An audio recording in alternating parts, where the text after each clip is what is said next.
In this example, you can see how to create a surface on the floor that has a slope of 10%.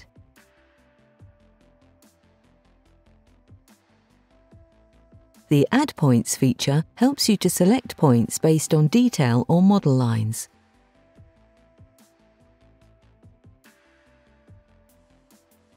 The points are projected down on the floor with a given elevation.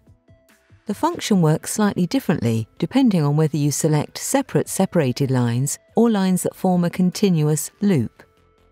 If you create a continuous loop, it's important where you click when choosing your line or loop of lines. If you want to get a slope along the line or lines, click near the line end you want as Start Elevation.